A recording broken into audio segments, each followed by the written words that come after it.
Here we go. Oh! Woo! Every Sunday. Just like this.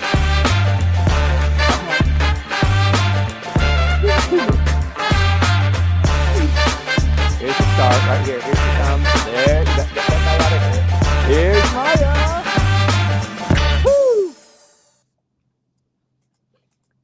Woo! Good morning, Timothy.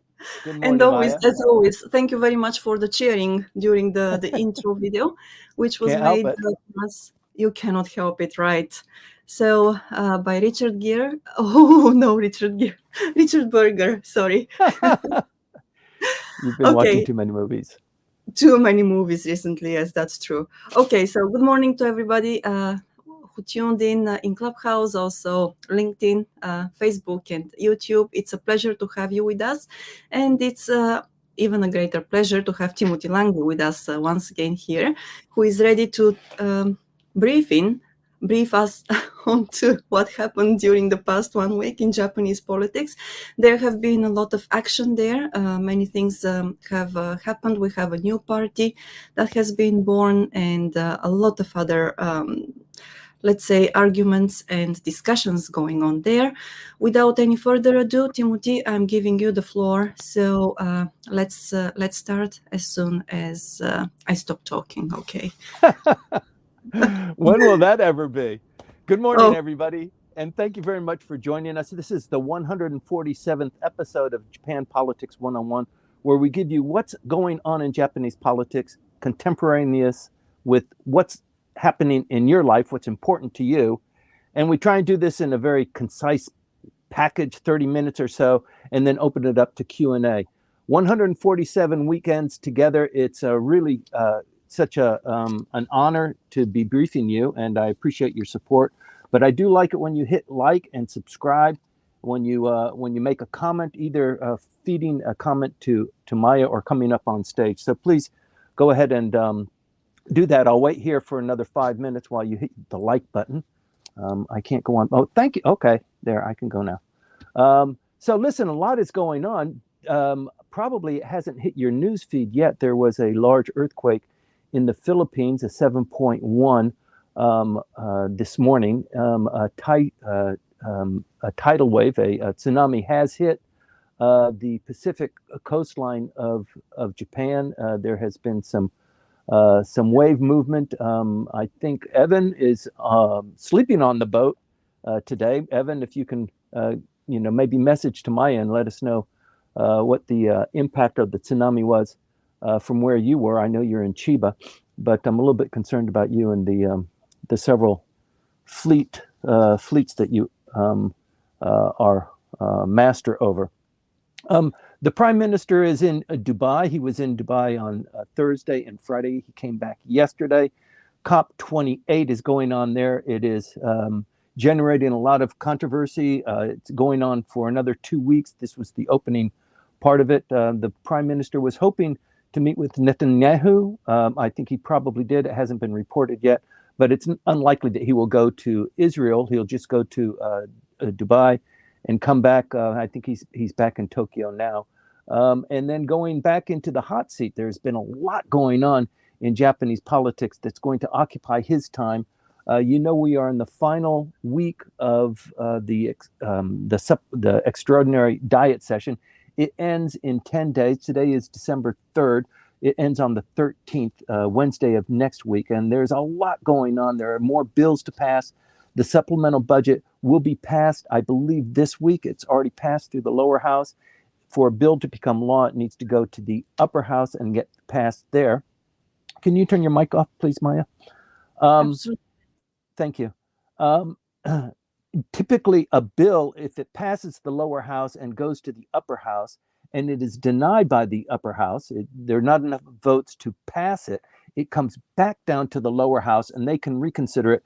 And if the lower house has 2 bites of the apple, if the lower house passes it again, then they just wave off the upper house and it becomes a law. So that's what's going on right now. But in the meantime, there have been many movements going on where bills have been passed through the upper house, come down to the lower house, maybe kicked back again. But but starting in the lower house, going up to the upper house. So that is a process that has been continuing. It can only continue when the Diet is in session, and that's one of the reasons for this extraordinary Diet session that closes in another 10 days. So there's a lot going on there. The Prime Minister is in a bit of hot water for a lot of different reasons. His approval rating is really hitting low, depending on who you talk to and what news feed you follow. But GG Press is typically a little bit on the harsh end. They're putting him in the high teens. Although he's in the high teens on GG, Mainichi, Asahi, and Asahi are putting him at a little bit higher in the mid 20s. But the disapproval rating is shooting past 60%, 62%. So there's been a lot of movement there. And just before the Prime Minister left for Dubai, a new scandal arose. We flashed it to you when we circulated the notice of today's briefing that there is a money scandal that's brewing. It broke on Monday of last week, where several news outlets reported this political funding, the collection of funds by LDP factions. There are 6 factions in the LDP.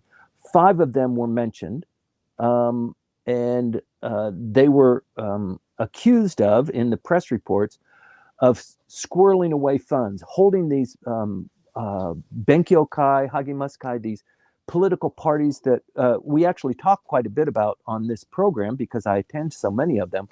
But it seems that the LDP has a policy or a pattern of practice where they collect these funds, they squirrel away some of it, they hoard it, and then they use that as a kind of a war chest for political funds. And you can do that under certain circumstances, but apparently they have breached that.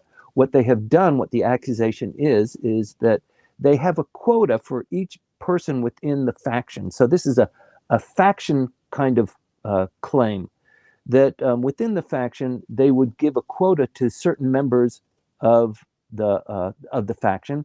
So the higher you are, the more times that you've been represented in the Diet, you've been repeated either as an upper house member or as a lower house member. You have a quota of party tickets you're supposed to sell. And if you exceed that quota, then you get a little bit of a kickback. And that's okay under the Japanese political funding law, but you have to report it. And apparently there hasn't been reporting. The story broke on Monday. It became a hot issue inside Diet hearings on Tuesday, Wednesday. Thursday, the Prime Minister left. He wasn't there, but still, this is going on. The Abe faction, the largest faction by far of all LDP factions, is identified as kind of the main culprit. More than 50% of the funds that have been collected and squirreled away are attributed to the Abe faction. And it looks like there possibly could be a criminal complaint that's lodged. And you've got to imagine that if you are the opposition party and this comes up while the Diet is in session, it's like manna from heaven feeding you and giving you energy to criticize not just these political factions, but also overall the LDP and the party that's in power, which is the LDP in coalition with Komeito. So as this broke, the Prime Minister is the only person who is the leader of a faction within the government proper. That means within all of the people who are in the cabinet, he's the only leader of a political faction. In fact, he's supposed to give up his his faction affiliation when he becomes Prime Minister, because he's supposed to be the Prime Minister of all of the people, all of the Diet members. He's supposed to be a coalition leader. But in any event, he is the one that was on the hot seat, and nobody else representing a political faction needed to bear the brunt of all of the questions from the opposition party. It went on for 2 days, and people were scoring lots of political points. So I think the Prime Minister was really glad that months earlier his attendance at the COP28 was already aligned, and he was happy as hell to get out of town. But it's going to kick back up again on Monday. The issue with the Abe faction, the the reports were for the 10-year period, these political factions have collected a certain amount of money, about 40 million yen.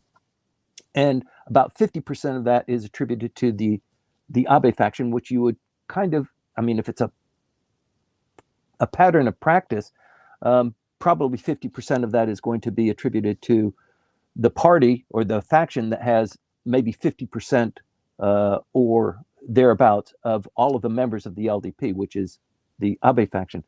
The thing is, during this 10-year period, this was during the tenure of Mr. Hosoda, who went on to become the Speaker of the House, as you might recall. And then when Mr. Abe turned over the reins of his premiership to Mr. Suga, he became the leader of the Abe faction. And then for both of those to be criticized and blamed for this pattern and practice that they have been instituting through the last 10 years, both of these leaders are now dead. So there is some turmoil that's being caused here. It's a great way for some of the, not minor factions, but the factions that are competing with the Abe faction for members and for power and prestige to criticize the Abe faction. And the thing that's really damaging for the Abe faction is that yet again, here we are without a leader, somebody that's going to take charge and be the spokesman. They do have a spokesman. He is the chairman of this group of, powerful individuals in the upper house and the lower house who represent this kind of directorate of the Abe faction. But without a single leader, it is a little bit difficult. And the identified chairman went on camera on Thursday, I believe it was, and said, yes, well, we do this sort of thing, and we allocate quotas to different members of the faction to bring in, and when they do exceed those quotas, yes, they get something of a kickback. He did mention that, and then he retracted his statement an hour and a half later. So it looks kind of smelly. And like I said, some of this is not illegal unless you don't report it. And so there's a lot of squirreling of funds, and it kind of spreads out all over the major factions of the LDP. So it's a story that has got good legs on it. Let me see, I've got some specific details that I wanted to relate to you. So within this quota system and within the Abe faction, the prominent people who are involved in that are Mr. Hagiura, who is the LDP policy chief, Tsuyoshi Takagi, who is the LDP parliamentary affairs chairman, Hiroshi Seiko, who is the upper house secretary general, Mr. Matsuno, who is chief cabinet secretary, and Yasutoshi Nishimura, who is the METI minister. These guys are all within the Abe faction. So when the prime minister reshuffled the cabinet, some people stayed, some people came in, but the Abe faction did get a big boost in the distribution of these party seats and the cabinet seats. And now these individuals are being identified as probably contributing to some sort of a scheme where money is squirreled away for political funds. And that is a big no-no. In light of that, you've got the prime minister whose popularity is just plummeting. So the issue becomes, look, we need a reshuffle. We need a restart. The prime minister's approval rating, 68% of the people don't want him to remain as prime minister. But in light of that, you've got other members who are not particularly keen among the Japanese voting public to be prime minister. With the prime minister holding charge right now, you've got a list of people who are potential candidates. And let me go through what the latest press reports are on this kind of popularity contest. I personally don't think it holds much water. It's kind of like a beauty contest. It's not even a beauty contest. It's more like notoriety, perhaps. But Shigeru Ishiba is top of the list at 16%.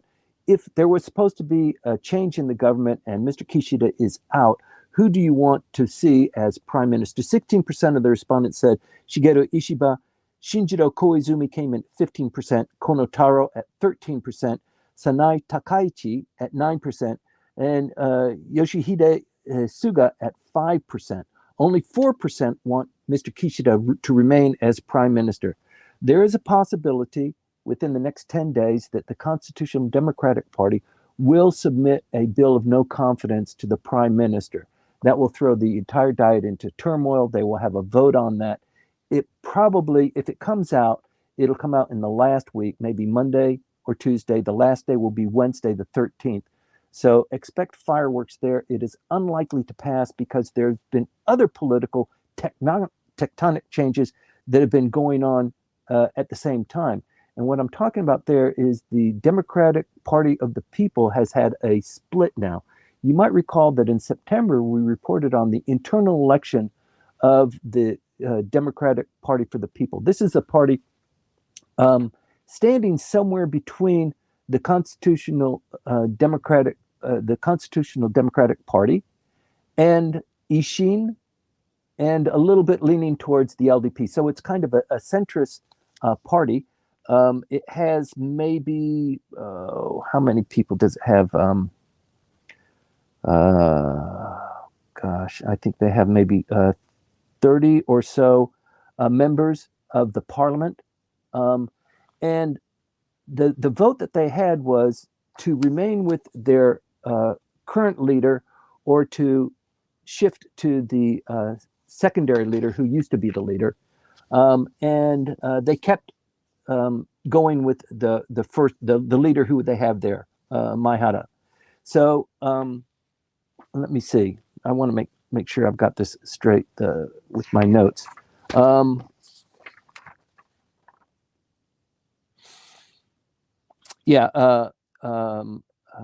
With Mr. Tamaki, who was the standing leader, and there was a vote there between Maihara and Mr. Tamaki, who is a little bit younger, a little bit less senior than Mr. Maihara, won. And so the party continued on. And the philosophy change between the two of them was a fight between going along with the LDP, join forces with the LDP, because then we will probably be invited to join into a coalition government potentially. And so we need to accommodate the LDP's push with Komeito to pass legislation and that sort of thing. And the other side, and this was the position of Mr. Maihara, who was formerly the leader, but who is number 2 now. And with Mr. Tamaki, who said, we got to kick them in the groin. We have to join forces with the opposition party, with Ishin, hold our nose and just do it with Ishin and with the Constitutional Democratic Party. And we need to join forces with the opposition and really challenge the LDP. So this was a split that was going on. And the breaking point came on Tuesday of this last week when the taxation committee was talking about gasoline subsidies and the tax breaks. And the Democratic, the DPP, voted with Komeito and the LDP. And this angered the leadership, and the split was pretty much contained there. There was a trade-off, as there normally is. If we go with you on this suggestion that you have on the gasoline taxes, then you promise to sign off on the supplementary budget, which is being passed right now. So they've got the LDP that is voting for it, Komeito that is voting for it, almost all of them. And we need a little bit more to show the Japanese population that this budget was accepted by the vast majority of members of the parliament. So there needs to be some horse trading there. And the horse trading that was done did not meet the approval of everybody in the DPP. And so Mr. Maihara decided, screw you, I'm out of here. I'm going to take my friends and I'm going to start a new party, which is what he did on Thursday. So the platform of his new party, and there are only 5 members that he broke off with, is free education for all universities and schools in Japan for all Japanese nationals. So this is in fact, the name of his party is Kyoiku Mushoka Jitsugen Surukai. So it's a long name for a party that basically says free education. This is a party for free education of Japan. So the progeny of this is, you might recall that the Democratic Party of Japan took power in 2009 and was in power for about 2 years to 2012. And Mr. Maihara was the foreign minister at that time. So this is the first time that the LDP was out of power. They kicked them out. They had a very tumultuous time there. But the administration also didn't do very well. You might remember it as, wow, it was rock and roll, as they were criticizing what the policies the LDP had been pursuing during their post-war tenure and criticizing them, and eventually they fell. It was due to a lot of different reasons, but the LDP came back strong. Mr. Abe became prime minister. He succeeded himself once again, and had a good 9-year run, collectively maybe a 12-year run or 11-year run as prime minister, therefore being the longest serving prime minister. But this party broke up as a consequence of that and formed the DPP and the Constitutional Party of the People. So there was a lot of fracturing there. So they have the same roots, and it looks like this split is going to continue now with Mr. Maihara establishing a new political party. And his idea is not to join forces with the LDP, but rather to go more towards the Constitutional Democratic Party and form a coalition against the LDP. So the next time there is an election, they, and potentially with Ishin, will join forces. So there's a lot of confusion going on right now, and a lot of animosity that's being generated. So we're going to continue to watch that and report that to you. But it is a big leadership split within probably the number 6 political party in Japan, and I'd like to get into that a little bit later. But there is other news. We reported last week, and you probably have read it more about it since then, that North Korea successfully launched a satellite into orbit last week. I think it was on maybe Wednesday of last week. But it is in orbit, and it is sending photographs back to our great leader in North Korea. But apparently, U.S. intelligence is able to capture some of the data that is being sent out, and photographs of the White House, the Pentagon, aircraft carriers in Norfolk, Guam, South Korea. All of these satellite pictures are being fed back down to North Korea, and it is causing great turmoil and consternation, as you can imagine. There was a bit of a shouting match at the UN General Assembly just this last week, where the United States and North Korea representatives sparred with each other about this escalation and the focus of the satellite, spying on the White House and the Pentagon, that sort of thing. It's also uploading photographs of Italy and just different sensitive places throughout the globe. It is raising alarm bells. And so as a consequence, new sanctions have been inserted against North Korea, once again, ratcheting up the process. We reported last week, North Korea and South Korea, they have this agreement of, letting people, the other party know there are certain buffer zones, certain no-fly zones. Because of the launch of the satellite, the South Koreans said, look, we're going to put on hold this agreement so we don't have to tell you what we're going to be doing, troop movements and that sort of thing. And North Korea upped the ante and said, well, hey, you go to hell. We're walking away from these agreements completely. So as of last week, troop movements, no-fly zones, that sort of thing between North Korea and South Korea, which had been established for the last 4 years, is now kaput. It is gone. So the tensions just continue to rise there. South Korea has been visited by the nuclear-powered submarine and the aircraft carriers. So it just continues to go there. And it's not just there. There's also stuff going on in the Philippines that is extremely important and suggestive of a major buildup. The drone force that is organized by the United States has moved from Kagoshima into Okinawa this last week. There was an Osprey crash this last, maybe 2 days ago, where it looks like all of the Japan Self-Defense Forces riding in it, maybe 7 or 8, I believe, disappeared. They found one body, and they're retrieving the crash debris now. So it's caused a lot of concern about, the safety and stability of the Ospreys, which are now, you probably don't know this, but we've reported on it earlier, that the Ospreys in the past were restricted to just Okinawa. They were flying throughout all of the Okinawan islands, the Ryukyu Islands, and they have morphed now to the rest of Japan. So they have ability to fly throughout the entire archipelago. And so now this crash and the death of these SDF individuals has really caused a real problem with the Japanese government. They have insisted that the United States ground these craft. I don't think the United States has accommodated that request, but there's a little bit of tension going on there as well. Expo, we talk about Expo quite a bit here because it is somewhat reflective of what's going on in the economy and also the political dynamics. As you know, the Expo will be held in 2025, starting in June of 2025, and tickets go on sale this next week. So yes, empty out your coin purse and get ready to start purchasing the Expo tickets.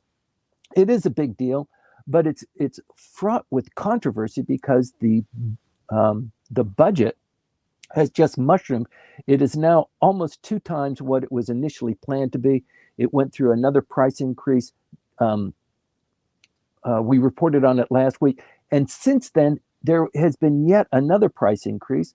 There is a minister in the cabinet who is assigned to oversee the Expo, and she has Hanako Jimi, LDP member. She is reporting with the Minister of Economy, Trade, and Industry on the ongoings that are, the budget and the pavilions and that sort of thing. So it's been in the news. Russia pulled out. Let me see. Mexico pulled out. The countries that have signed on as being interested or keenly interested or going to submit a proposal for building a pavilion. 90 pavilions are scheduled to be built. I think maybe 7 of them the plans have been submitted and people are beginning to reconsider that.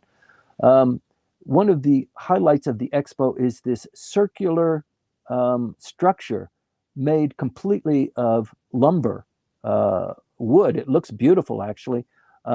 Is the point of controversy nowadays. This is part of the Japan Pavilion, and the Prime Minister announced that he will commit once again to 83.7 billion additional yen for the Japan Pavilion and for assistance to less developed countries to participate. So there are more than 160 countries or institutions or regions who have committed to joining, but that's not the same thing as building a pavilion for the 6-month Expo. So there's a lot going on there. I think Mexico, Estonia pulled out just this last week, and Russia announced on Tuesday that they would be pulling out. So as it stands right now, I think there are 9 countries of the 90 pavilions that need to be built. Looks like 9 of them will be supported by individual countries. So I don't know if it's time to pull out, but I think it's probably too late to pull out. But I think for countries that have been invited and who have subscribed to this or every year subscribe to it, no matter where it will be, in France or in Holland or Seattle, in Tokyo or in Osaka in 2 years, there is something of a commitment to go because it is the exposition of science and technology.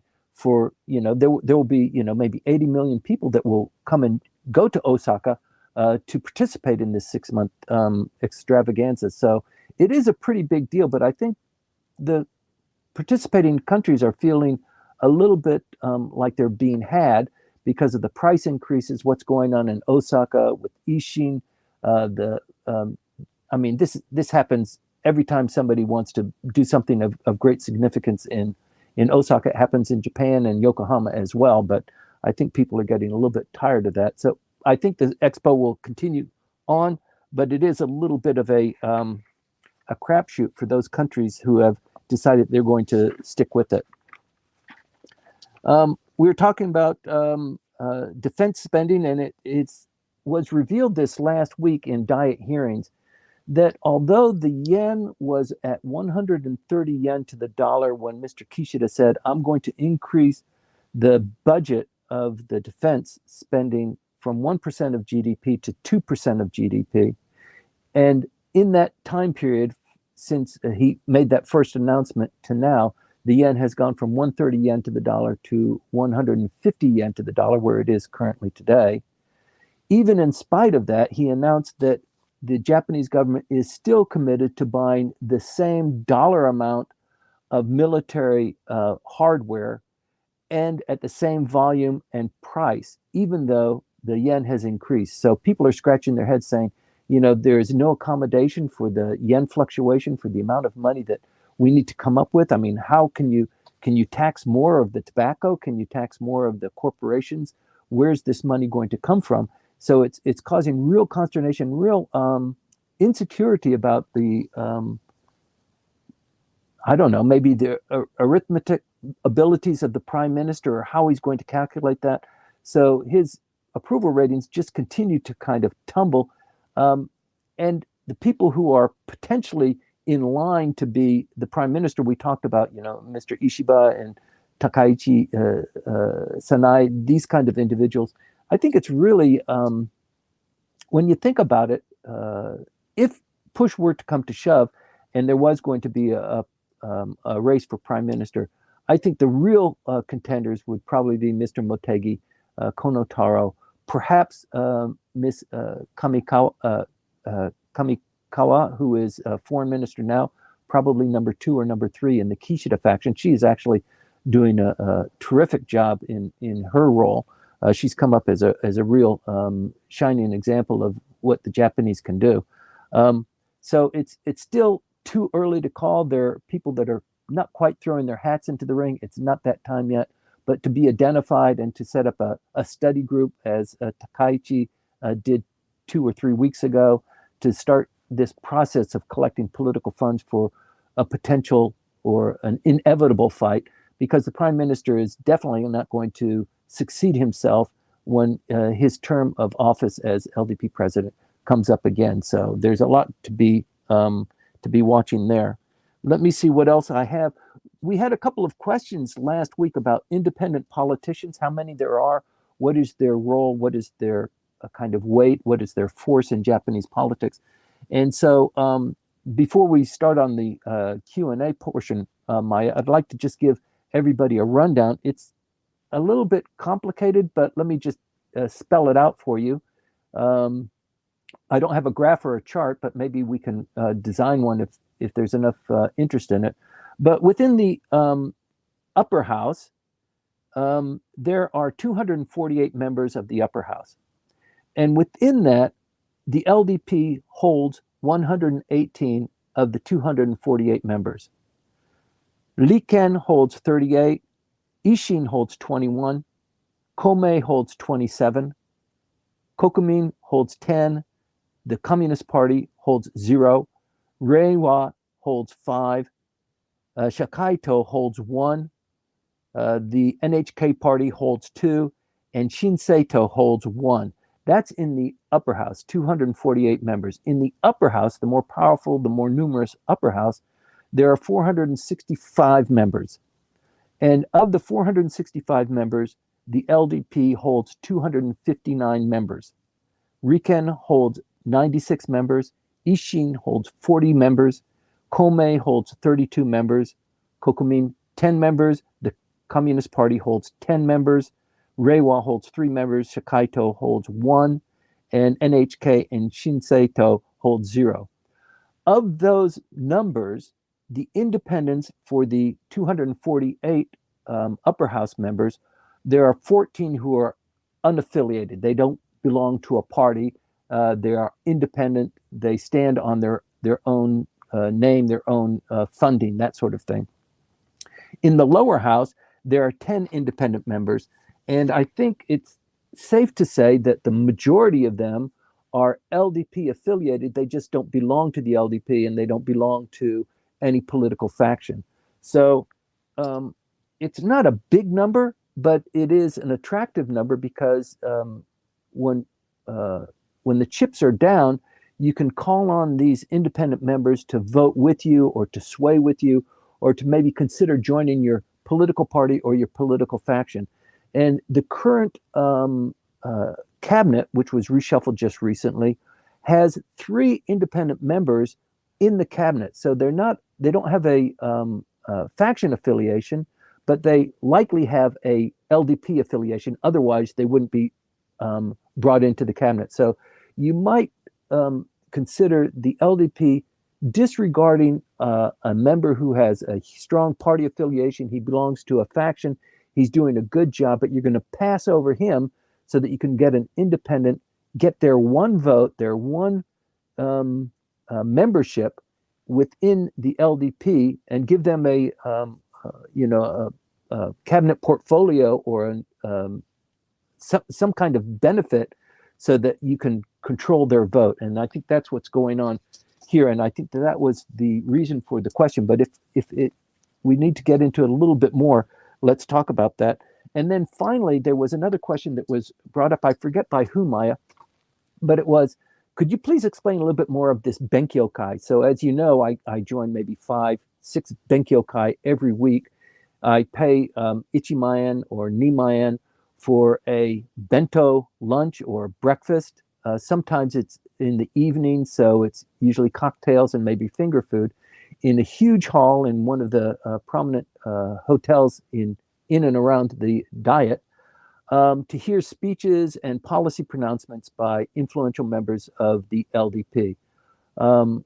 Those are the only ones that I particularly join. The LDP is the party in power. It represents the administration. So I've been affiliated with the LDP throughout my 35 years of doing this business. So I know a lot of the people.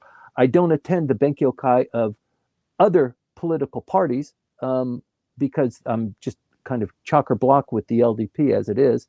And there are certain factions that I ascribe to more closely than other political parties. But for example, I joined Mr. Motegi's briefing just this last week. There was a hall of more than 1,000 people were there.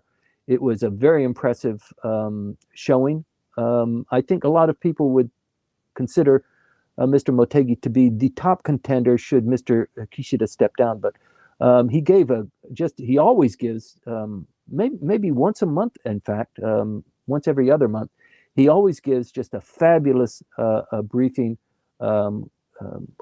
together with a PowerPoint presentation that he hands out as a part of the briefing. And so people, almost 94% of them men, in blue suits, older.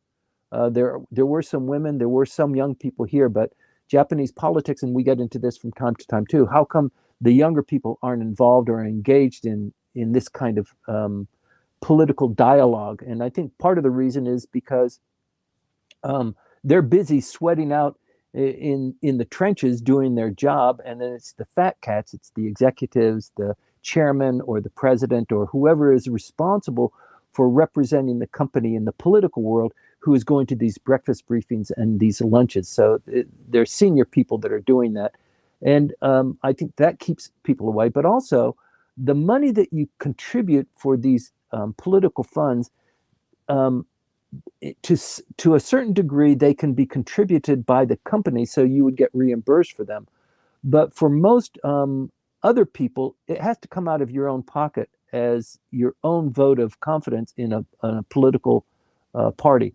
So you are capped at a certain amount per event as an individual, as an attendee, and organizations and companies are capped at a certain amount depending on how big their organization is, what their revenue is like, and that sort of thing. So typically it's maybe 20 million yen a year for corporations, and I think 1.5 million per individual per event.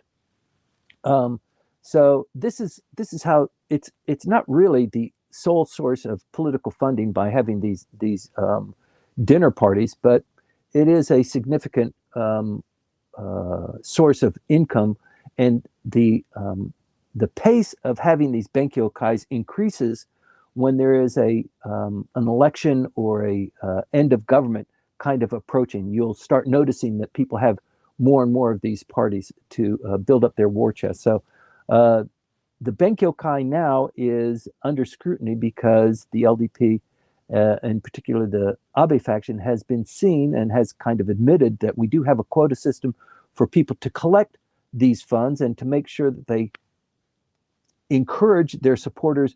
I'm having this party in 2 weeks. It would really be great if you could come and bring 20 members of your organization or your company to the event. And here's an envelope of tickets. Please pay, through Furukomi, that kind of thing. So it is going to go under more increased scrutiny now as Monday opens up and the Prime Minister is back in the hot seat. So continue to watch for that. I will report that more to you this next week. But with only 10 days left in the extraordinary diet session, there is going to be a lot of news pouring out of that. I'll report that to you next week on Sunday, following our trek to Odawara. So that's basically it for my briefing here.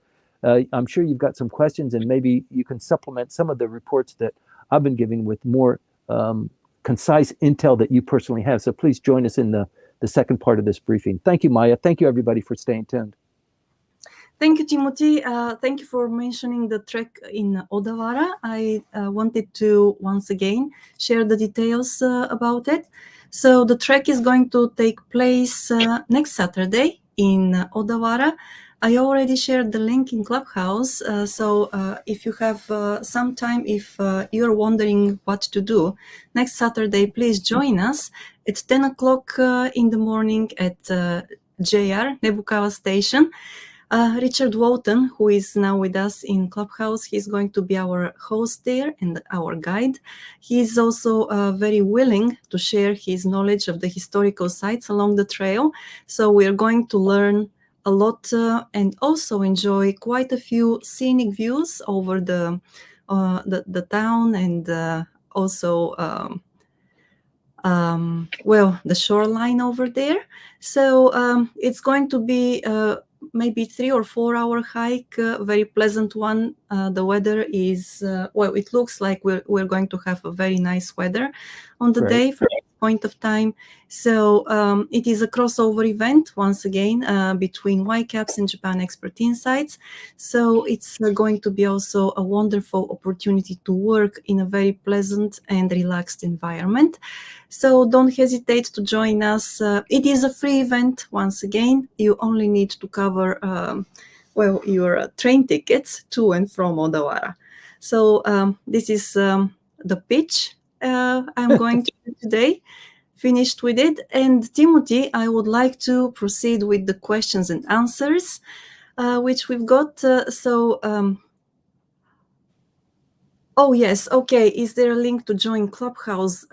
Yes, Camilo. I have to let me share this with you in a bit once I'm done talking, because once I start talking, it takes forever to stop. Anyway, so Timothy, I know that you touched upon this a little bit. So we have this question about the ospreys and the incident last week. So Camilo actually had it written on LinkedIn, and it is, let me read it out to you. Just a moment, going back there. Okay, so it is, with the unfortunate osprey accident earlier this week, do you see the Japanese government considering or proposing any alternatives to the osprey being used in joint deployment capabilities? Great question. Thank you very much for that. And the answer basically is no. You get what you got.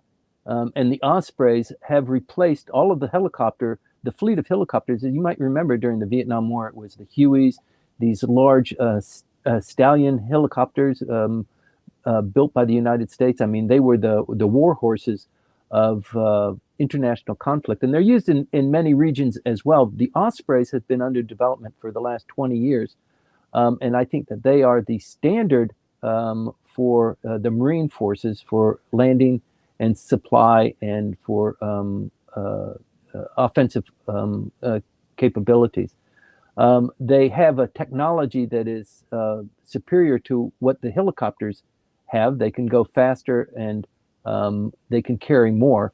And I think it is the standard fleet of the U.S. Marines. So that's where they were basically housed in Futenma, in Kadena. And I think that they are the main product for U.S. forces. It is a little bit delicate. The United States, when they first reported it, they reported to the Department of Defense, the BOE show, that there was an unplanned landing of the Osprey. And when it came out that no, it wasn't an unplanned landing, they had to revise their terminology, and they said, yes, it was a crash.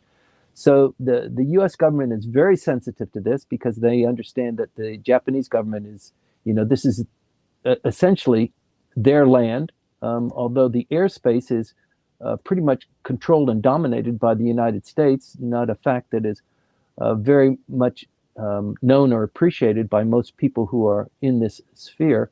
But the Ospreys now have operational availability throughout the archipelago. There are many that are based in Yokota, I guess. So the proliferation throughout the islands, I think it would be hard for them to, be grounded by the Japanese government. It is their right to do that, but I think it probably wouldn't hold very firm. So, it's big in the news because of this crash and because of the death of the self-defense forces individuals. And I think that's the one thing. If there's going to be a conflict in the South China Seas or even in the northern waters, all you need as a trigger point, or for even a North Korean missile launch, is for some debris to crash down and kill a civilian, or worse yet, kill self-defense forces. So that would be a huge trigger point, which would really rile up the Japanese population, and either trigger a let's revise the Constitution now so that we can protect ourselves, or we need to reel it back in. We have a peace constitution. Let's not move forward with these deployments. Let's tone down the United States presence in the southern islands and up in the north too. So it's a very delicate phase. But it's one crash. It's maybe 8 souls who have been lost, but it's the impact is really huge, and we'll just see more of that. So it only happened 3 days ago. So more is to be expected to develop out of that. But I think as it stands right now, Camille, the Japanese have asked that the Ospreys be grounded temporarily until they fix that problem. I think it's one of the issues that the Osprey has. They have crashes from time to time. Okay.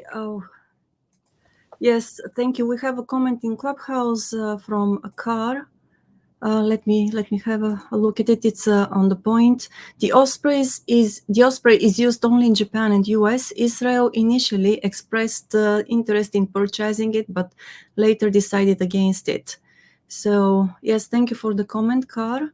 And we have another one from Richard Walton. I'm looking forward to seeing you in Odawara. Really beautiful and historic area. Great networking opportunity. Yes, indeed. I think Richard is that guy that everybody knows in Odawara. And they used to, because he's been there for like 30 years, they used to just point their finger and say, Gaijin, Gaijin. And they probably don't do that anymore. They probably just, he's part of the scenery. So he knows the area so well. And so having him giving us the walk around is just, it's really a terrific gift. And doing it with YCAPS also, we'll be able to cross blend. And there are a lot of great people in YCAPS. They're following Japanese politics and military affairs very closely as well. So it's a good team to jointly team up with, Maya. Yes, indeed. I appreciate the opportunity and I'm very grateful to Richard for this. And also, so last week we got a comment from Tom Logan, who is with us in Clubhouse. Tom, Hi, Tom.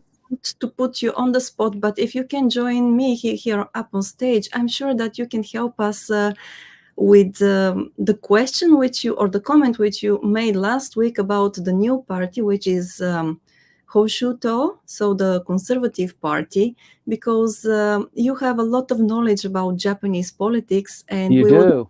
appreciate And you have a great radio voice. a wonderful radio voice. Yes, I think that everybody falls in love with your voice because you don't show your face that much. But I mean, like, if people knew you better, they would probably fall in love with you too. So I'm inviting you on stage. If you are in a position to join, okay. Okay, here is Tom. Good morning. Thank you for joining us. Tom, yes? Tommy, can you hear me? Hear me? Yes, I can hear you. All right. Yes. Good morning. Timothy, can How you are you hear? doing? Yes. Okay. Tommy, Yes. can you hear me? Great. So here's the question I had, because there's been some little bit of news on these mini parties. They're not of major significance, I don't think.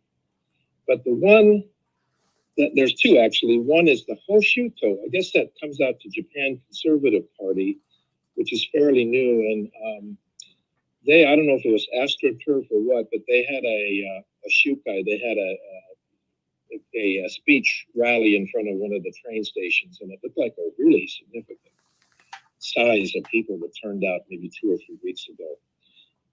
And I suspect they don't, I would assume, as you gave the list of the Diet parties, they're not a member. But is there any information on that kind of movement and what it represents, if it's like opposed to the LDP is a more populist right kind of a movement? And the second was a smaller party called Sanseito.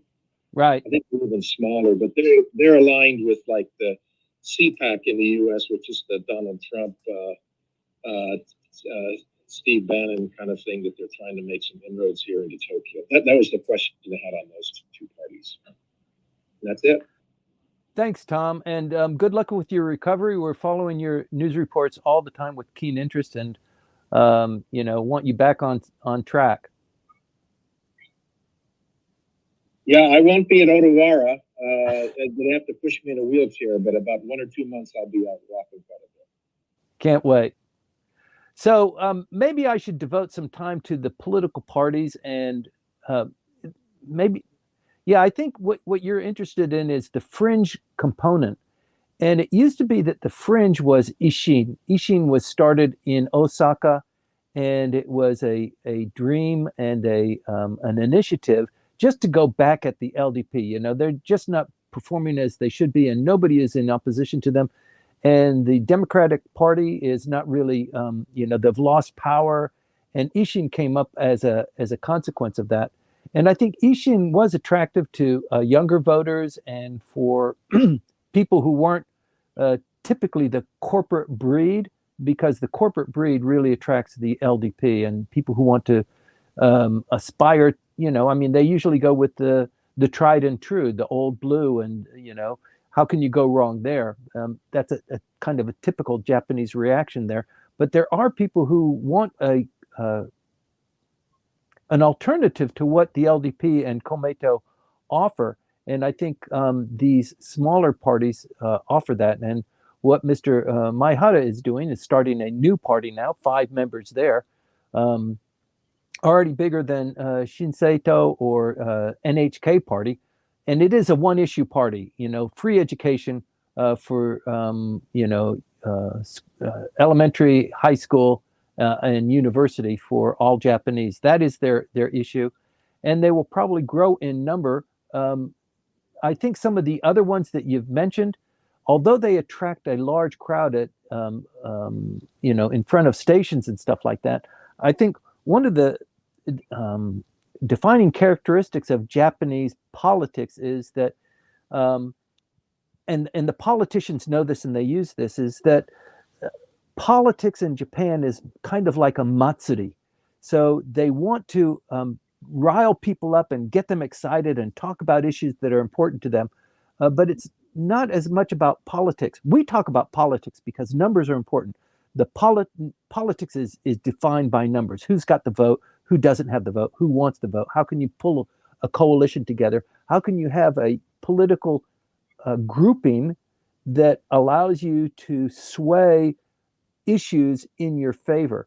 And it's collectivism. Japanese is all about collectivism. If you have an issue as an individual or as an individual company, and you take your issue to the government, you are less likely to get a very good hearing unless you bind together with several like-minded individuals or companies or associations. So similarly with Japanese political parties, people love to get involved in the excitement and get educated. People love to get educated in Japan.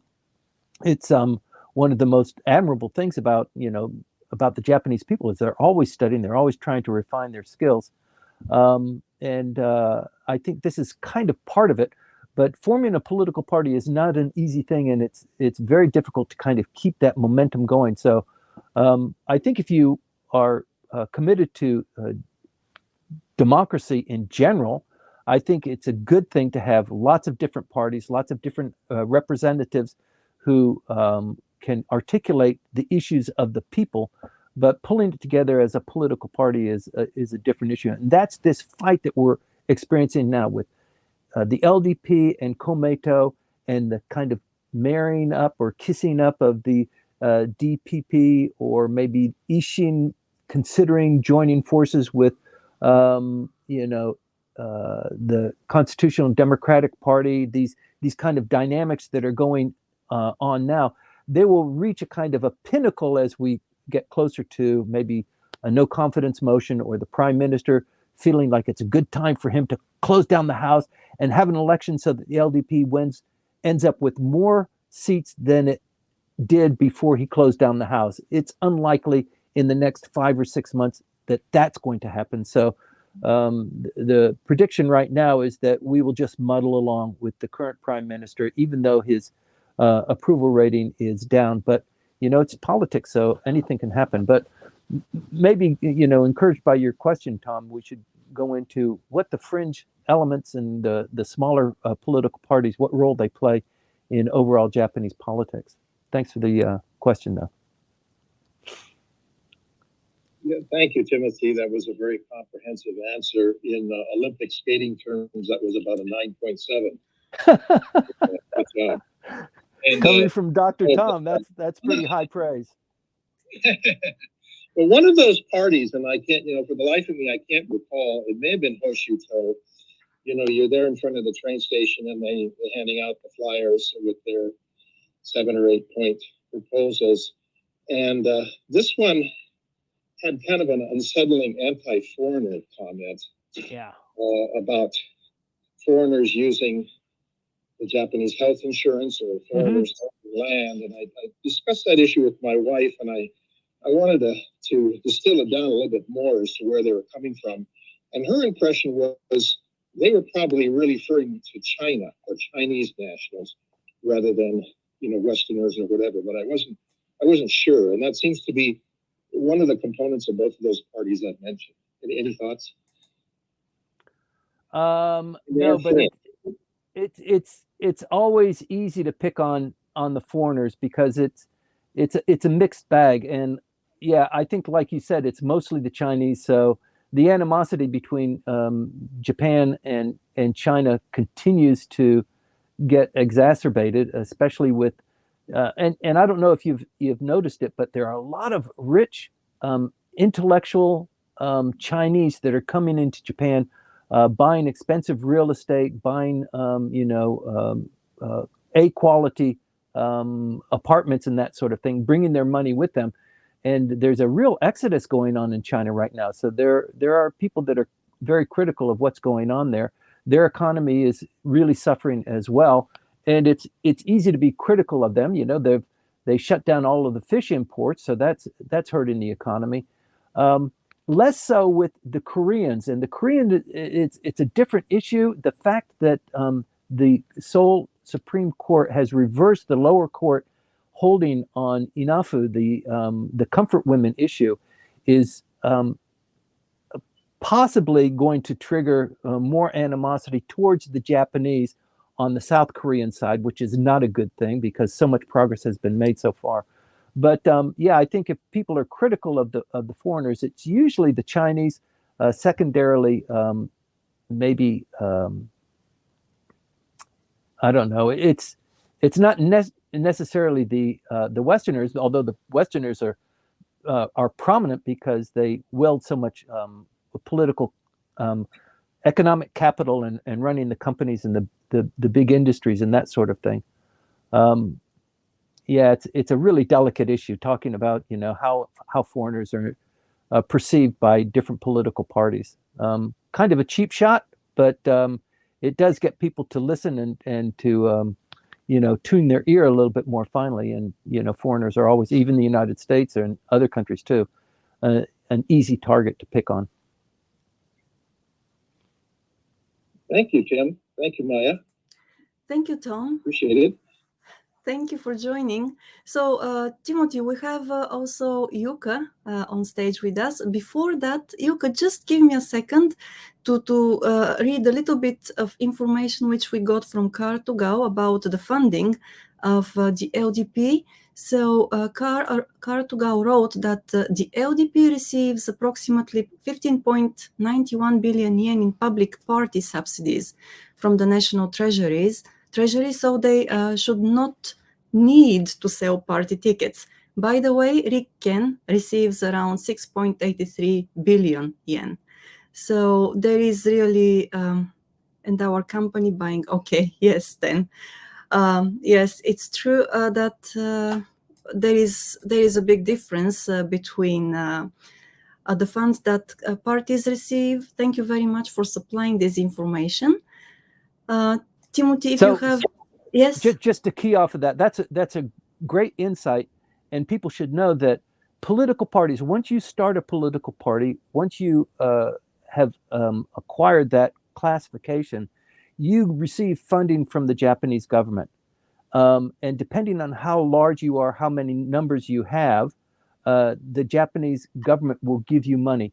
And it doesn't stop there. It also includes individual members of the Diet. So if you're in the upper house or in the lower house, you also get money from the Japanese government to run your office and to take care of different sundry things. You don't have to actually submit receipts for the money that you receive there.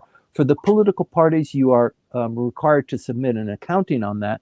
But I think the comment here is they are receiving money from the Japanese government so that there's kind of a level playing field depending on who you are and how many members you represent. But I think money moves politics. It's inevitable. It is inescapable. Money buys votes. Money buys affection. You know, as soon as this supplemental budget is passed, for example, the families who have qualified will receive immediately, certainly before Christmas, Jumayen, so 100,000 yen, they'll be receiving even before Christmas, as soon as the supplementary budget is passed. So many people say this is, you know, Kishida attempting to woo people to like him, and it will work. Some people will say, you know, I didn't have this money beforehand, and thank goodness for Mr. Kishida, I will like him for the next 2 weeks.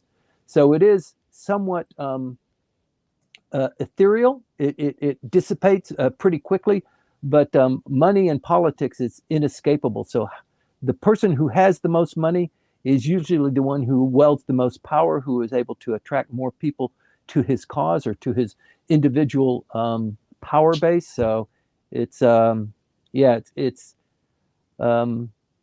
fraught with lots of problems. The thing with the LDP and the funding that they're doing there is that it suggests that there's an underhanded scheme going on here. There are kickbacks, and so it just paints the party in a very, very negative light. Well, thank you for the insight, Timothy. Car2Go, thank you for the information you supplied once again. And Thank you. Yuka, hello to you. How Hi. are you today? Good.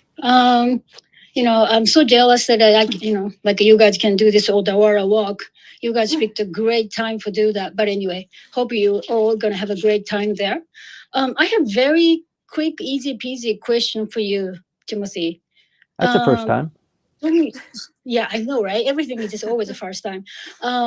So I don't mean to add to the animosity toward the foreigners, but because oops, you know, when foreigners shop at Japanese like a major retailers, like a big ones, like a Aeon, and if you show your foreign passport, you don't have to pay consumption taxes, right? That's right. You have to spend certain amount. And I think its rule is you have to show those goods that merchandise that you purchase at the airport Yep. unwrapped. But I don't think they're enforcing that at the airport. So what I've just heard is some foreigners, after buying those goods, they're reselling within Japan before their Yep. departure. Lots of iPhones. Okay. Nothing new there. Okay. Interesting. So yeah, I know, right? So are they going to sort of change the law about that? Like you really have to. Okay, so I think it's what they're doing is they're gonna pay taxes first, and they're gonna get reimbursed at the airport. Isn't that fair that way? I think it's a double-edged sword. It's not that they need to change the law; they just need to enforce the law that's there. And sometimes they want to enforce the law, but if it's going to put a damper on the purchasing, then they'll probably back off a little bit. And I think they're tempted, the tax authorities and the Japanese government. So the tax authorities want more taxes. They want to collect more taxes. The Japanese government, on the other hand, wants to flame up the economy. They want more sales to be going on. And if in fact they enter into commerce through the back door, through the black market, it's kind of okay because it's so small. There aren't that many people. There are a lot of people that do it and make a lot of money. And you hear about that. You read about that in the police reports and in the press. But like we said, it happens a lot. These iPhones end up on the Japanese market. It's easy money. But I don't think that there will be that much of a clampdown. And I think the reason why it's becoming such an issue is because the vast increase in the number of foreign visitors is just astounding. Even the economy is impacted by the number of foreign visitors that are coming in. We talked about the increase in the inflation rate beyond 3%. And one of the reasons why the Japanese government is enabled to keep the inflation down is one of the reasons is because the foreigners coming in, they're filling up all the hotels. And so the cost for hotels, you have to increase the prices now because the demand is so high. So you like it on one part, you don't like it on the other part. And I think with the war going on, the tax authorities lose that battle and the Japanese government wins by having the economy a little bit more heated up. They really are having trouble, Mr. Ueda, with the Bank of Japan is continually perplexed, and you can almost see it in his face when he's taking his questions and press interviews that he is having real difficulty trying to bring the inflation rate down to 2%. It's already exceeded that by more than a whole percentage point. So it's a real difficult issue for the prime minister to increase wages and keep prices down. It's a constant battle that he doesn't seem to be winning. Okay, thank you. So sort of change the topic completely. This is going to be very, very basic question, and I probably I'm the only one who didn't know about this, but we just so happen to talk about in the U.S. there are states government and national federal governments, and I can see the two distinctly different functions for those, the municipal government and then federal government. Yep. In Japan, do they need those prefectural government? Is that a stupid question? Because to me, what do this national government do? Yeah. So are they sort of like worrying about those prefectural issues as well? Kind of no. Yeah, you don't know. Okay. No, I said kind of no. Separate function though. I mean, the national government, they should focus on the foreign issues, don't they? Or maybe naive about it. But anyway, yeah, what is your take? Yeah, I'd love to hear about that. So that's why I'm asking. Thanks. Great question. And so the United States is it's a republic, and the states hold certain sways that the national government doesn't. And if you look at the United States as just one example, and there are other geographies that have a similar situation, even in the United States, there is an association of governors. It's very powerful, actually. The 50 governors get together. They have a governors association. They can lobby and insist that the U.S. government does certain things. And the U.S. government, the central government, gives funds to the various U.S. states to achieve certain objectives that are defined by the central government. But the individual states, they also have their areas of responsibility and dominion. In Japan, on the other hand, there is an association of governors, the 47 prefectural governors, but they don't really carry that much weight. They don't have the sway in the national government as in other political entities. That's the first point. And the second point is that the way the Japanese government is formed, it's very, very pyramidal. It's very top down. So everything, and this is one of the characteristics, one of the faults of the Japanese government, is that everything is focused on Tokyo. Everything is in Kasumigaseki and in Nagata-cho. And so that's one of the reasons why they developed Tsukuba. Tsukuba is 1 hour away, huge boulevards, large plots of land. They don't utilize all of the space that's in Tsukuba. Tsukuba is a totally planned city that is to accommodate a second capital in the event that there is some sort of disaster that impacts Tokyo. So there's a train line, a high-speed train that goes from Tokyo directly to Tsukuba. You can be in Tsukuba, I think, in less than an hour, maybe 59 minutes. But everything is concentrated in Japan. The Ministry of Education oversees all education throughout the entire archipelago. The books, the textbooks, everything is approved by the Ministry of Education. And similarly with Ministry of International Trade, with the Environment Agency, everything is focused here. And so they want to dictate to the rest of the country how things are done. And the various prefectures, they have their own role, they have their own tax advantages, but everything is coming from the central government.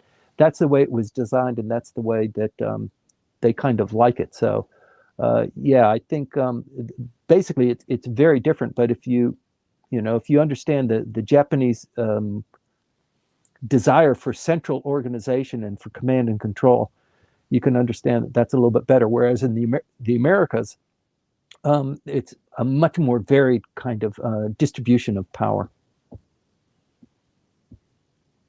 Okay, thank you. Before I forget, would you include the word you just used to describe top-down? That was a new word for me, so please put that in your, transcript. In my dictionary? Yes. Yes. Yeah. You are my thesaurus. Thank you. Thank you. Thank you. It's always great to hear from you, by the way. Thank you. Yes.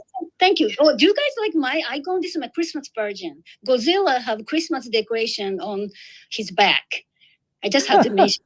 Thank you. Yeah, it looks really nice. Thank you for bringing our attention to it.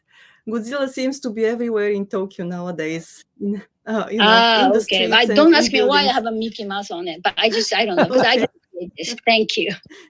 Yes, but Yuka, to your question, and Timothy, just to add a little bit, I think that several years ago there was actually a push to decentralizing the government. There were some talks about it, but as much as Kasumigaseki and the politicians talked about it, it never happened. So I wonder why it didn't. And I think that there are different perspectives, because I have heard from some people in Kasumigaseki that basically there wasn't that much willingness in the local governments to take more responsibilities. But of course, I'm sure that you have better insights on this. So if you can share your thoughts on this as well. Sure. So we reported on this when it happened. Kono Taro, minister of the digital agency, actually planned for a certain component of that agency to move to Kyoto. And so they moved their headquarters from Kasumigaseki to Kyoto. So that meant that many of the bureaucrats moved their house and their family to Kyoto, or more likely, they kept them in Tokyo, and they did tanshin funin, where the husband would live in Kyoto and then come home on the weekend. So I don't know how successful that is, but you know, you have to take your hat off to Kono Taro. He is a maverick. He is pushing the envelope. He is really insisting, you know, that Japan accommodate change. You know, he's outlawed, you know, the use of facsimiles, and that didn't quite work because there is a marriage of, you know, Japanese government with facsimiles, as there is in other countries too. It's not just Japan. But he appeared in the budget hearing just this other day. You might have noticed this, but maybe you didn't. It didn't register with you. He was asked a question, and as he approached the podium to respond to the question, he pulled out his iPhone and began to do a search on how to respond to the question. And you're not supposed to use, you can use a laptop, you can use an iPad. You're not supposed to use your iPhone inside the diet hearings. You're not supposed to be drinking anything or smoking. You're supposed to be just focused on what you're supposed to be doing there. And so it's really tedious for a lot of members to be sitting there. You see them dozing off sometimes, but that's the way you're supposed to be there. And he took out his iPhone for the first time and kind of checked it. The committee of the hearing took note of that, but I think he's pushing this so that the iPhone 2 can be used by members sitting in budget hearings for confirmation of information, because really that's when you're checking on information, dates and figures, the iPhone is the method of choice. So he's always doing this sort of thing, and I think that enamors him with a lot of people's respect and interest. I think he is also the #1 politician on Twitter. I think his followers number in the millions. But he is an individual that we continually need to keep an eye out on. He's the one that is frequently talked about as a contender for the prime minister's position, and it's my view that eventually he will become prime minister. In my view, it's inevitable. He's got the pedigree. He's got the licks for it, and I think it will eventually come to fruition. But with regard to moving different parts out of the capital, there have been moves to do that. They're done in baby steps, and then they watch how that's done. Some people are complaining about it because their kids are already in school in Tokyo.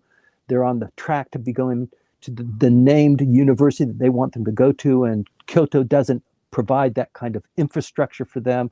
So it's a very complicated issue. Tsukuba, I think, is a much easier option rather than Kyoto, but Kyoto has its own appeal as well. So we just keep an eye on it and hope that there is more distribution of that. Well, thank you for that, Timothy. We have actually, well, first of all, I want to say thank you to Gabor and Mario for sharing information. Gabor, thank you for sharing the link about what happened last year with Apple in Japan. And Gabor, I'm sorry that last week I couldn't bring you up on stage. We missed you. Yes, we missed you. Thank you for commenting. Whenever you feel like, just let me know, and I'll do my best to do so. However, there is one question, Timothy, and it's interesting. I think this is a very good time for you to pitch here. We have a question in Clubhouse from Zach Choke. And the question is, first of all, I'm trying to import octopus to Japan and find it difficult to enter this market here. Although I have been living here for a few years now, I still find the Japanese way of doing business still much different and tricky. Yeah. Any thoughts on this? Can you help? This is Zach Cho? Zach Choke. Choke. Yeah. Choke. So what nationality or what country is he hoping to import? Is it octopus? Yes, octopus. Zach, what from Morocco? So for Morocco, so this has been actually a long time issue trying to sub-Saharan countries trying to. So apparently there's a great octopus in, for example, Somalia, in Morocco, on the African coast there, and they have been trying to come into Japan because for some reason I have heard that the octopus there is of a particular delicacy. So there are people like you, Zach, who are attempting to break into the Japanese market, but it's not just with octopus. Octopus is a great example. There are industry associations. There's probably the Octopus Importers Association, as there is the local Octopus Producers Association. It's just like with Uber, Uber wants to come in with a new technology. It's cheaper, it's better, it's more responsive to customer needs. But you've got an already ingrown taxi association that has been playing politics, that has been paying, for Benkyokai tickets for years, who has people in Japanese politics who were kohai or university pals or whatever. So they have a great network within the Japanese government already. So new entrants and market disruptors, people coming in with something that's cleaner, easier, cheaper. Japan has been dealing with that since the inception as an island country. So they have lots of techniques and ways to protect the home industries. But there are ways to wiggle in and to get products into the stream of commerce here in Japan. But sometimes it's a little bit difficult. I mean, most people, for example, you're dealing with octopus. You don't have the experience or the sophistication to deal with Japanese politics or trade rules or that sort of thing. So you really need to find somebody who knows what they're talking about, who can figure out how to kind of weave your way in. We've been talking about this for quite a while, Maya. The automobile industry video that we did maybe 2 weeks ago, 16-minute video, also talks about policy and business and commerce, and the role that people like Zach play in getting the economy more integrated and giving the Japanese consumer more of what they want at a better price point. So there is an opportunity if you can come in with a technology or something that's cheaper, particularly now. But the Japanese have a kind of a predilection to not send capital overseas to buy yet more imported product or imports into the production process in Japan. They want to produce it internally. The Japanese economy is so dependent on external forces, and the Japanese economy isn't an engine of growth that produces even 50% of what the Japanese government needs to run the economy. So yet again, another spending of Japanese yen overseas to bring something in. It has there's a negative impact on that. But maybe you've got a particular delivery or a particular flavor or something like that. You just need to talk to somebody who's more familiar with it. I'm open to take that kind of conversation, but I think that's what it requires. So I don't mean to be self-serving here, but we deal with that sort of thing all the time. Everybody and their brother wants to be in Japan. They want to have an operation. They want to sell something in Japan. They want to have access to the technology and the funding that's available here. But it's a tough road to haul, and a lot of people do it and they fail at it. So. Yes. So what Timothy is shy to say is that his company helps people like you to enter the Japanese market. So, well, and Zach is here on stage with us, but Zach, could you please give us, because I would like to also hear from Gabor, because he came up on stage first. Gabor, thank you very much for coming up this time. You were successful. We were successful, obviously. So it's very nice to have you with us and hear from you. Yeah. Good morning. How are you doing? Yeah, good. I joined a bit late, but I was happy to hear Tom Lange's beautiful voice. He's got such a Really beautiful, yes. yes, yeah. I always like his posts on LinkedIn, and Mm-hmm. so he's got a great voice, even better than Timothy's voice. Sorry, and I concede. Yeah, I was able to join on stage. I was surprised just by one click. I always have trouble. Last week, I wanted to say something about Benkyokais, but I couldn't join because we were talking about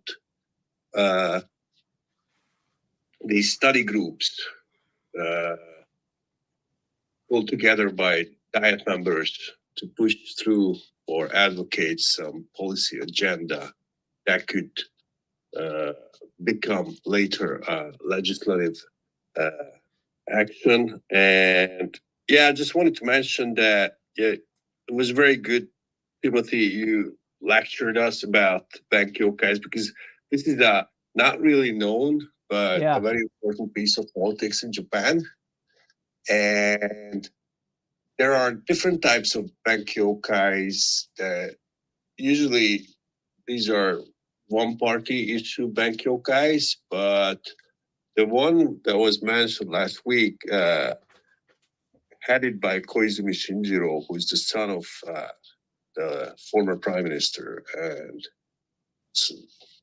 one of the influential diet members in the LDP from Kanagawa Prefecture, is a super partisan or cross-party Benkyokai, Chotoha Benkyokai, and this is also a different breed where it's not just LDP, but guys in the LDP try to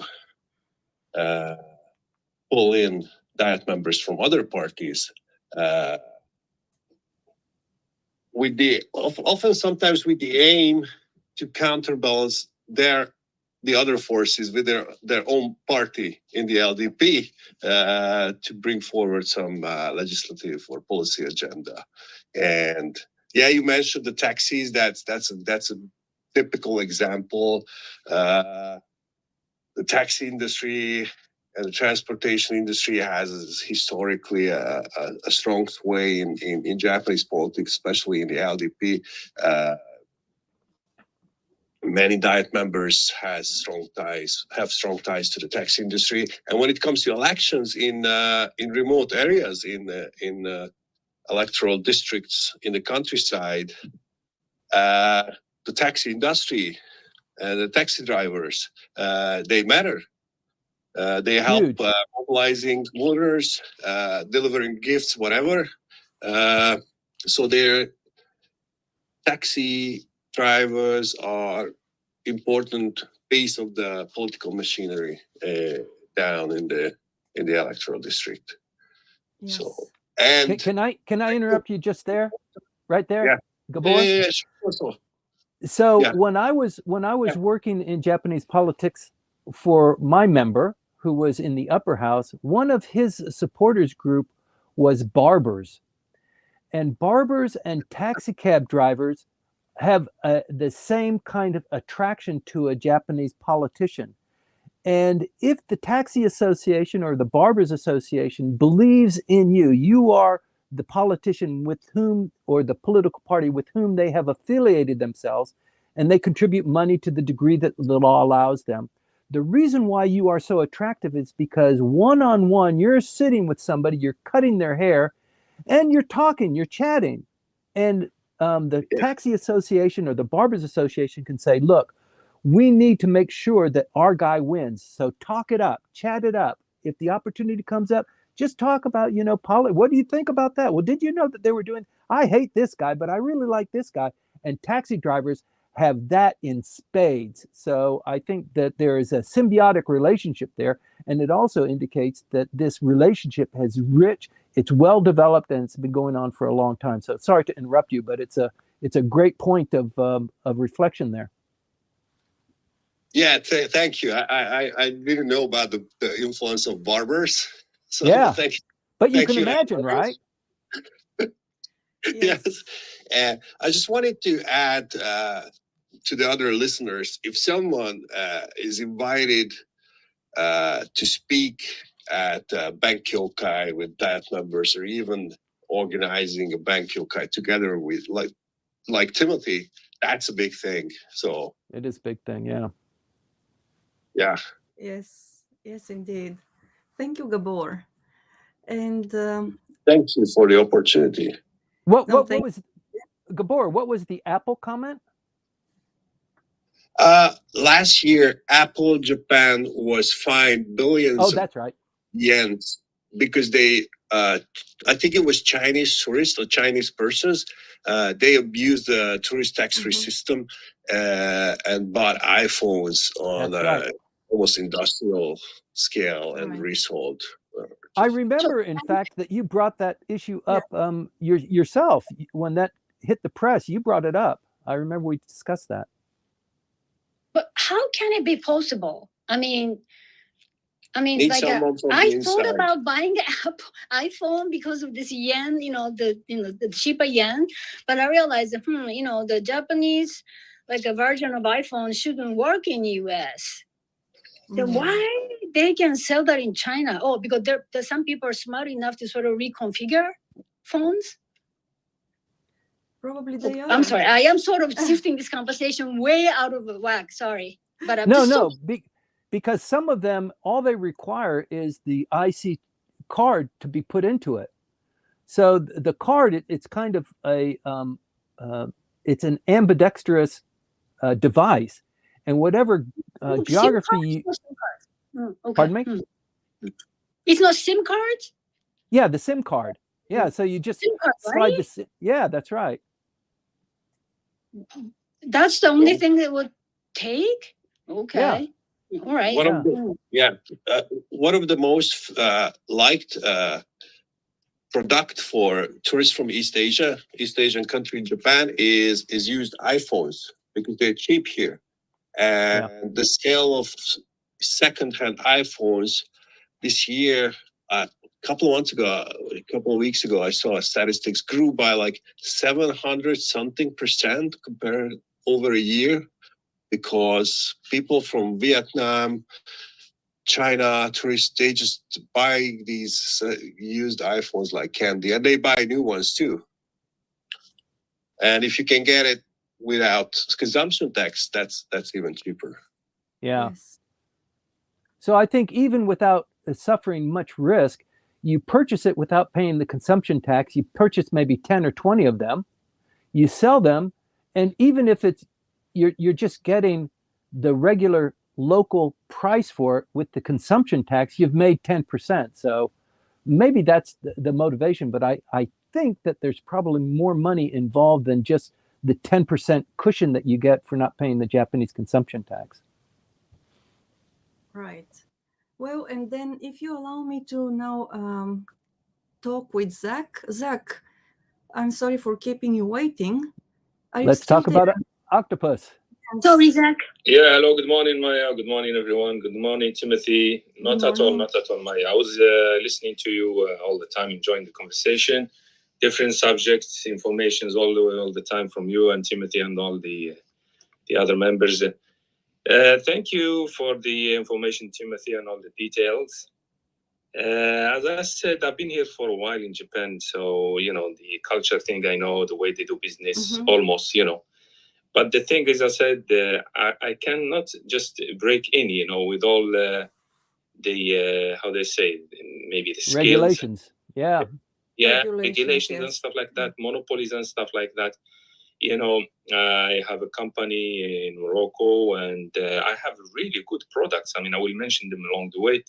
And the octopus is one of the best brands in Morocco. In Japan, that sells really expensive. I think for the end user now, probably it's 5,000 yen a kilo, I think. So if you go to the market, you just look for either Morocco or Mauritania, which is close to us. But with Morocco, they have really good, they've been working with the Japanese companies for a long time, like Shosha, I think, I don't remember the name now, but so many Shosha, they work there, so the infrastructure is there. They buy it by the ton. Sorry? They buy it by the ton. Yeah, tons, you know, and they have 2 seasons when to collect, because Morocco is really advanced in this, you know, they have to respect the regulations and the rules of the Ministry of Fisheries in Morocco. I'll give you example, for example, which lots of people don't understand. They think, okay, you just have a boat, you just go and fish. No, you don't do that. There is a period where you let the fish rest. Different brands, different rules, different laws for everything. For the octopus, you have to leave it rest. I think you have to take it only 2 times a year.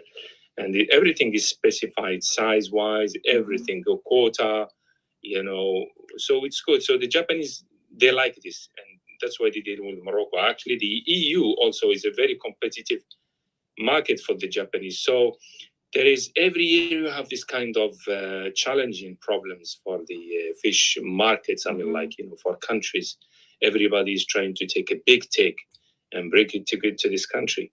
Like, you can involve here wars, disagreements on many things. Like, say, for example, I give you example, in here in Japan, the Tohoku problem, you know, when the Chinese government, they heard that the Japanese government will release the water, the treated water in Tohoku, they said, look, we're going to stop buying the fish.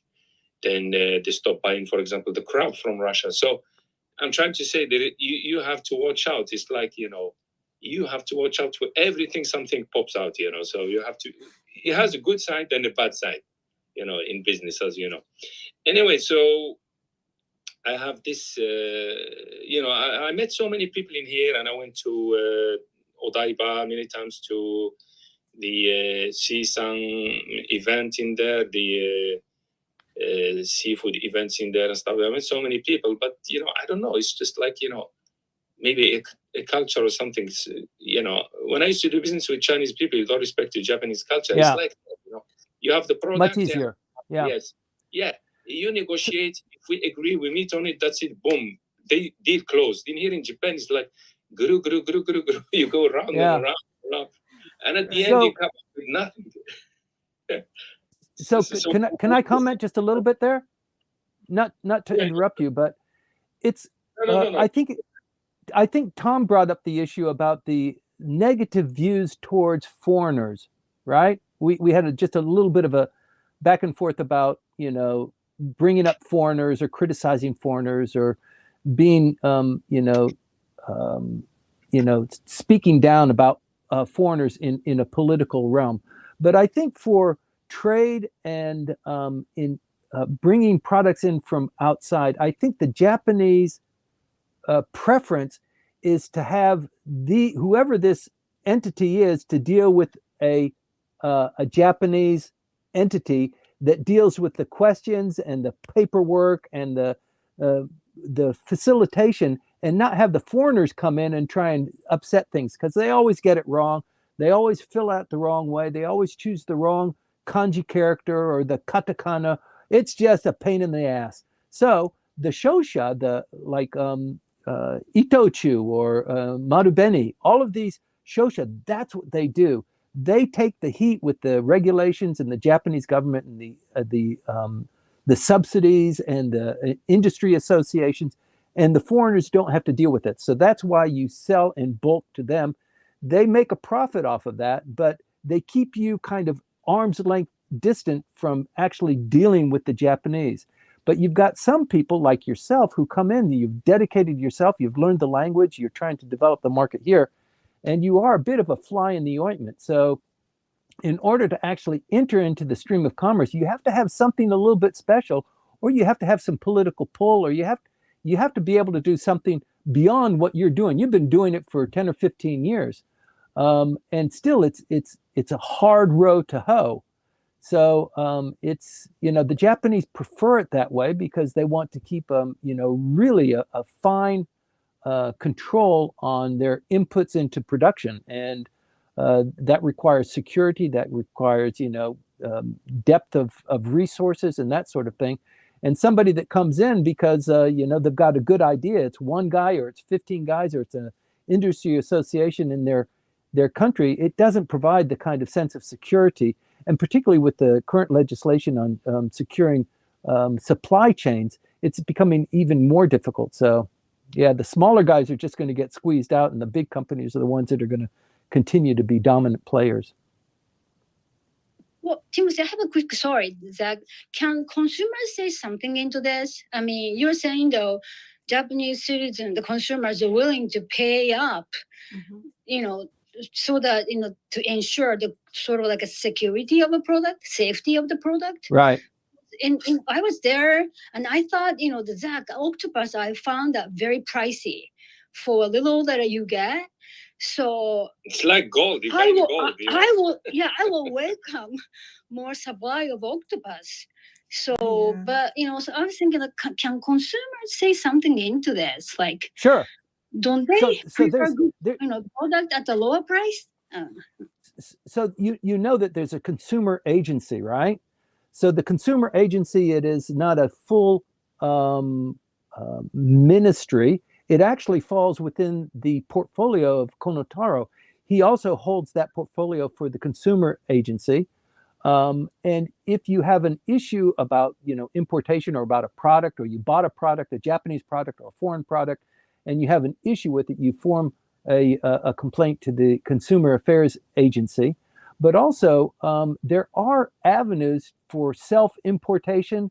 So small lot importation, you can sell some products. So I'm sure Zach is selling some product here, but it's not at the volume that makes it really interesting, and it doesn't really correspond to the amount of time and energy that he's devoted to it. He wants to fill the channel with his product, but he's restricted to just a very tiny part. So they do have certain avenues where you can bring in, or consumers can get a taste of or a hold of, but you have to jump through the hoops. It's a little bit difficult. It's like bringing in supplements from the United States or from the Netherlands to boost your good looks or your hair, or to make you stronger, that sort of thing. So there are avenues for it, but it just hasn't received the full stamp of approval. So the Japanese government makes it a little bit difficult artificially. Thank you, Timothy, and thank you, Yuka, for your comments. I think for me, I like what you said about the shoshas, because they do the paperwork and kanji and stuff like that, and we foreigners are considered to be clumsy in certain ways. But I think when I was doing this, I had a couple of retired Japanese, they were presidents of companies, just to avoid this thing. So I was like, stand by for everything. They used to go with me for the meetings, just to avoid, what you said, to give me impression that I'm in Japan and I'm doing everything proper.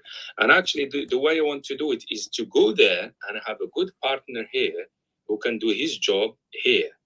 And I can do my job there, because my job there is not easy. You have to change this, check the quality and all the process that goes, because in Japan, if you don't follow the rules, if you send some strange products and low quality stuff that didn't follow the regulations and stuff like that, that's it. You're out of business. I want to stay, longer. And it's not just that, but let's say you want to find a partner here that's going to help you. There are screwballs here too, people that will cheat you, that lie, that will pretend like they're so it's a minefield. It really is. So I really commiserate with your plight, but it's not something that is new. It's been going on for hundreds of years here. So it's not a recipe that is a mystery.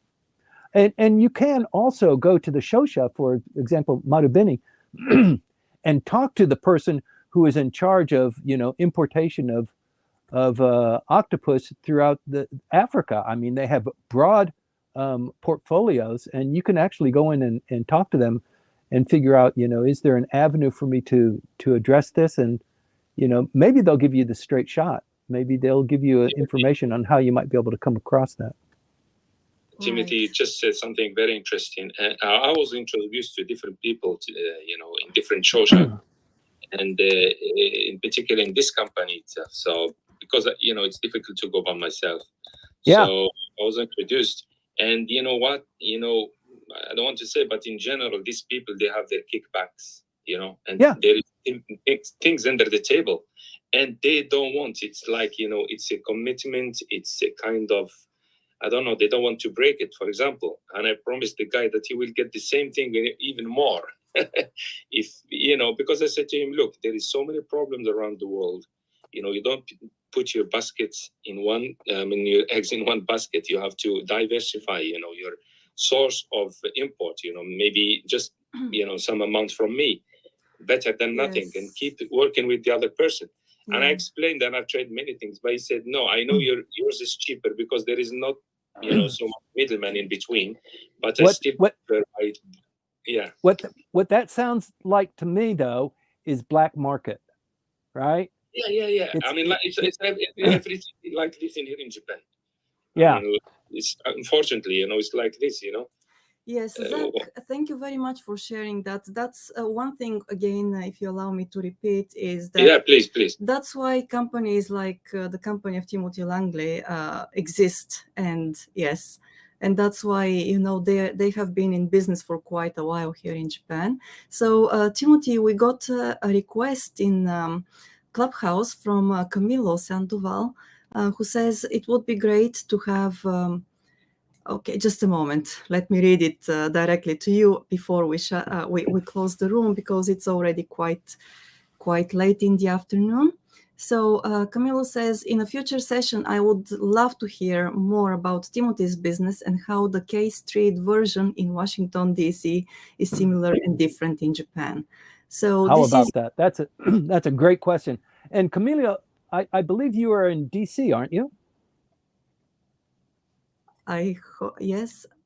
Yeah, that's what I thought. So yeah, you have a really rich background there too. You've got a little bit of a Japan background as well. So I appreciate you joining us and contributing. You're always a great provider of insight. So what's going on K Street and what goes on here in Japan? That, gosh, Maya, that's a video presentation, isn't it? You know, the contrast on how that's done in the United States and how it's done here in Japan. What are the rules and regulations? How do you submit? How do you report? How do you qualify?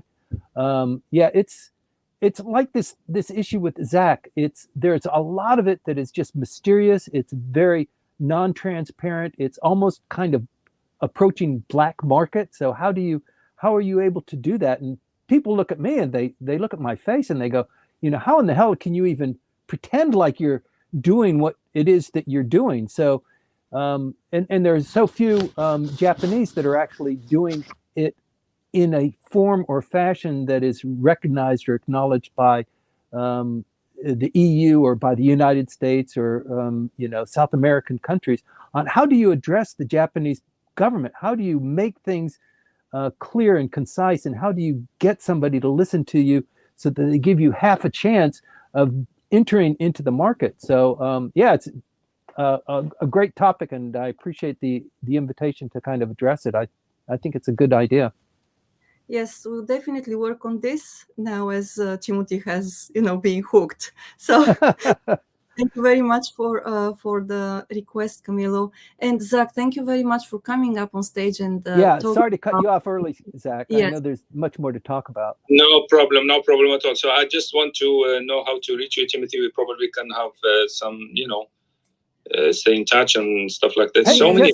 Listen, just LinkedIn. LinkedIn is, you know, it's the platform that we're using now for the video portion of this. So I'm on LinkedIn. Maya's on LinkedIn.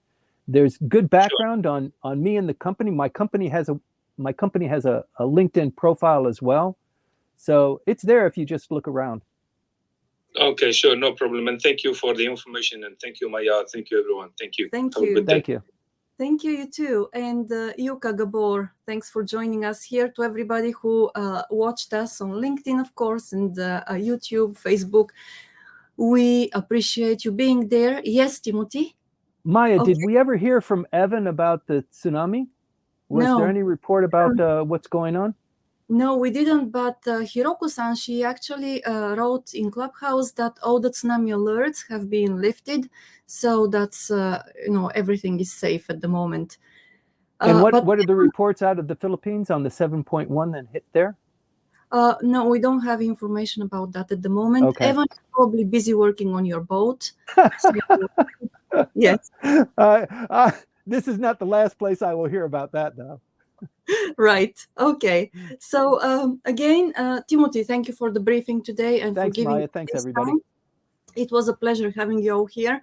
We'll be online once again Wednesday at 8 o'clock when we'll talk about marketing in Japan and localization in Japan with Nanako Aramaki. And then next Sunday at 8:20 here with Timothy Langley. So stay with us, be with us, and don't hesitate to join us up on stage when we do the questions and answers, or even before that. So that's all for today, Timothy. In closing, I think the vast majority of our audience listen in after the live broadcast on YouTube. So Right. it's hard for us to calibrate how big that audience is. So if you are watching on YouTube, please just put a comment or a like or something so that we understand that people are appreciating and following this, because it not only does it help our analytics, but it also encourages Maya and I to, do this every week for your benefit. This is the only kind of benefit that we get out of it, is the spiritual gratification that you give us by, joining us and contributing, and also being a part of this community that we're building. So thanks very much. Thanks, Maya, for hosting. No, thank you, Timothy, for the consistency and persistence. Okay, so now put your best smile on, because I'm ending the live stream.